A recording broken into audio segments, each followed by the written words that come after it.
तो Wednesday season 3 हमें complete 2027 में देखने को मिल जाएगा, जहां हमें पता चलेगा कि एक्सेवियर और वेडनेसडे का क्या फ्यूचर साथ में है और क्या नया एवियन लर्च होगा। एंड म्यूजिकल टीचर इसाडोरा कैप्री के इरादे टाइलर को लेके आखिरकार क्या हैं। एंड हेस्टर ने अपनी ही बेटी ओफेलिया को कैद क्यों कर रखा है और वो वेडनेसडे को क्यों मारना चाहती है। क्या एनिट अब सच में बेयरवुल्फ बनेगी या फिर वेडनेसडे उसको बचा लेगी। फर्स्ट ऑफ ऑल अगर हम बात करें इसके रिलीज डेट की, तो हमें इसका सीजन 1 देखने को मिला था 23 नवंबर 2022 में। इस डेट के ठीक 3 साल बाद में हमें वेडनेसडे का सीजन 2 देखने को मिला, बट इसका सीजन 3 के लिए वो लोग इतना देर नहीं करेंगे, वो हमें 2027 में ही देखने को मिल जाएगा। हाँ, आप लोगों का फेवरेट एक्सेवियर भी हमें शायद सीजन 3 के अंदर भी देखने को ना मिले, क्योंकि उन्हें जो एक्टर प्ले करते थे पर्सी हाइनेस वाइट, उन पर रियल लाइफ में सेक्सुअल मिसकंडक्ट एलिगेशन लगाए गए हैं, बट उन्होंने इस चीज के लिए डिनाई करा है। लेकिन जब तक ये केस क्लोज नहीं हो जाता वो हमें इस रोल में देखने को नहीं मिलेंगे। एंड काफी लोग ये भी बोल रहे हैं जो एक आंख वाला कौवा है वो कोई और नहीं बल्कि लर्च होगा। बिकॉज इसलिए क्योंकि जैसे उस कौवे की आंख दिखती है ऐसी ही लर्च की एक आंख भी दिखाई देती है। बट मेरे दोस्त इसके पीछे ऐसा कोई भी रीजन नहीं है। लर्च की एक आंख इसलिए डैमेज है क्योंकि पक्सली गलती से उस पर रॉकेट लॉन्चर छोड़ देता है, जिससे लर्च की एक आंख डैमेज हो जाती है। बट अगर हम बात करें उस एक आंख वाले कौवे की, वो अभी जिंदा है, लेकिन उसे चलाने वाली जूडी तो मर चुकी है ना।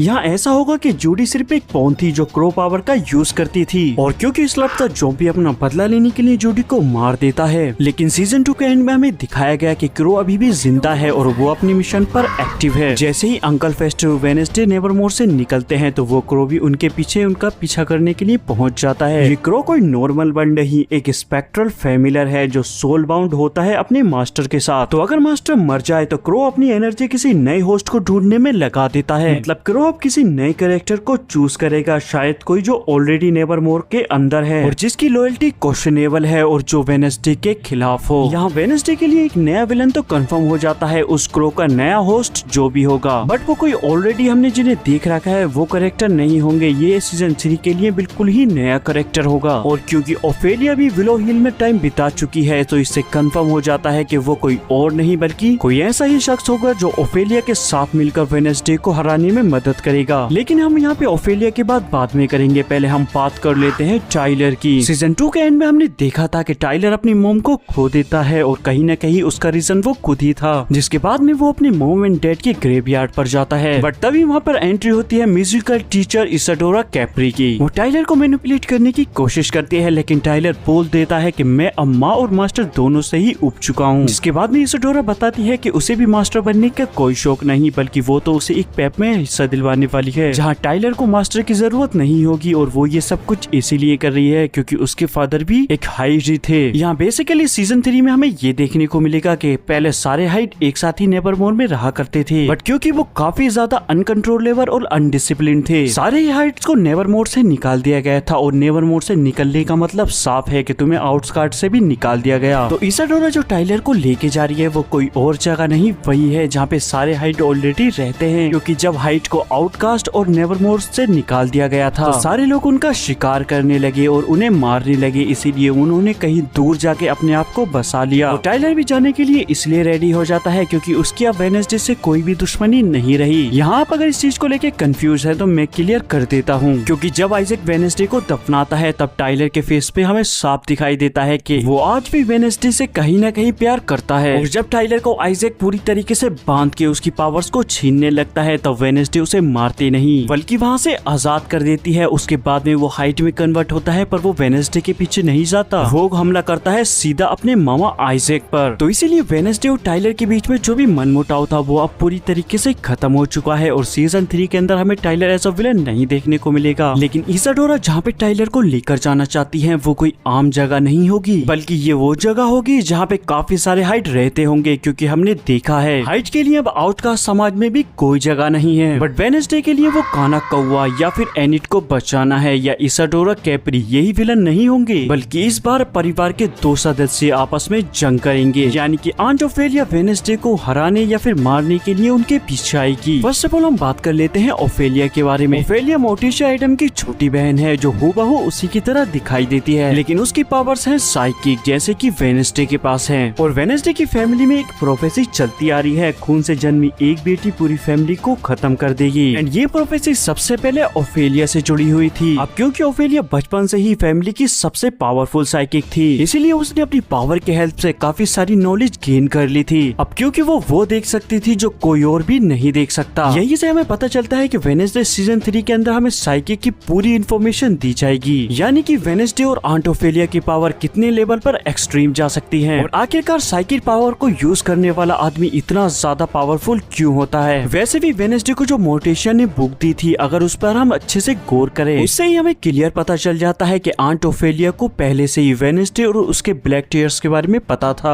वहाँ पर क्लियरली मेंशन होता है वेडनेसडे और वेडनेसडे के पीछे लिखा होता है ब्लैक टीयर्स, यानी कि ओफेलिया ने भी इस चीज को फेस किया है और कैसे भी करके उसने इस चीज को पार किया और अपनी पावर्स को और भी ज्यादा इनहेंस कर लिया। लेकिन पावर्स के साथ में उसे और भी ज्यादा ऑब्सेशन हो जाता है इमोर्टैलिटी और कंट्रोल का, जिसके चलते उसने एक फॉरवर्डल रिचुअल किया था जिसमें अपने ही फैमिली के एक मेंबर का खून बहाना पड़ता है। लेकिन ओफेलिया ये सब करने में नाकामयाब रहती है और उसके पास में उसकी पावर्स भी कमजोर होने लगती हैं। तभी उसकी माँ हेस्ट्रोफॉर्म ने उसे रोका और कैद कर लिया। तो इससे आपका ये पॉइंट जो क्लियर हो गया होगा कि आखिरकार में हेस्टर ने अपनी ही बेटी ओफेलिया को कैद क्यों किया। नाउ अब हम बात करते हैं कि आखिरकार वो वेडनेसडे को क्यों मारना चाहती है। और अब हमें इधर ये भी पता है कि वेडनेसडे जान चुकी है कि उसकी आंट ओफेलिया भी जिंदा है और वो कैद में है। और ये ऐसा इसलिए होता है जब वेडनेसडे के हाथ में ओफेलिया की बुक होती है। जैसे ही वेडनेसडे उसका आखिरी पन्ना पलटती है तो उस पे वेडनेसडे की स्केच बनी होती है जिसकी आंखों से रेड कलर का ब्लड बाहर आ रहा था। यहाँ भी उस स्केच के पीछे यही लिखा था black tears black tears black tears. और जैसे जैसे वेडनेसडे की विजन आंट ओफेलिया के साथ बढ़ते जाएंगे, उसकी क्यूरियोसिटी और भी ज्यादा ओफेलिया के बारे में जानने के लिए बढ़ जाएगी। तो वो मोर्टिशिया से बोलेगी, लेकिन मोर्टिशिया उसका ये विजन और आंट ओफेलिया को बार बार इग्नोर करेगी, क्योंकि कहीं ना कहीं मोर्टिशिया जानती है कि ओफेलिया का मकसद है वेडनेसडे को खत्म करना, क्योंकि वो उसकी जगह प्रोफेसी से जुड़ चुकी है। इसीलिए सीजन 3 की स्टार्टिंग में हमें भी यही लगेगा कि मिसअंडरस्टैंडिंग है और वो अनफेयरली पनिश्ड की गई है। और ओफेलिया के इसी पागलपन की बिना पे उसे पहले विलो हिल भेजा गया था, जिसके बाद में उसे उसी की माँ ने उसे कैद किया था, क्योंकि वो बहुत ज्यादा पावरफुल और डेंजरस हो चुकी थी। सीजन 3 के पहले कुछ एपिसोड में ओफेलिया सीधे सामने नहीं आएगी। वो विजन और ड्रीम्स के जरिए वेडनेसडे को मैनिपुलेट करेगी। वो वेडनेसडे को ऐसे विजन दिखाना स्टार्ट करेगी जिससे वो फैमिली और फ्रेंड पर शक करने लगेगी। एंड इसी बीच में वेडनेसडे को मोर्टिशिया और ओफेलिया के बीच की सारी कड़वाहट पता चल जाएगी, जिसके बाद में ना चाहते हुए भी मोर्टिशिया ओफेलिया का असली चेहरा वेडनेसडे के सामने लेकर आएगी। और जैसे ही वेडनेसडे को ओफेलिया और प्रोफेसी के बारे में पता लगेगा, तो ओफेलिया प्रोफेसी का इस्तेमाल अपना विलन एंगल जस्टिफाई करने के लिए करेगी, जिस पर ओफेलिया बोलेगी the prophecy was never about me nor about you, it's about what I will create from you. यानी उसका मकसद वेडनेसडे को अपनी जगह सैक्रिफाइस करके खुद प्रोफेसी की ट्रू चूजन वन बनना है। इससे उसके विलेनरी सिर्फ पर्सनल रिवेंज नहीं बल्कि एक डेस्टिनी ड्राइवन लगेगी। और ओफेलिया का गुस्सा सिर्फ वेडनेसडे पे नहीं बल्कि पूरी की पूरी फैमिली पर होगा। लेकिन वेडनेसडे को वो मुख्य टारगेट रखेगी क्योंकि वो प्रोफेसी की है। और फिनाले के करीब आते आते ओफेलिया पूरी तरीके से डार्क सोर्सरर बन जाएगी। वो ब्लैक रिचुअल गाउन परफॉर्म करेगी शैडो पावर और आर्मी ऑफ मैनिपुलेटेड आउटकास्ट के साथ। उसके बाद में ओफेलिया का एंगल क्लियर होगा, I am not the curse,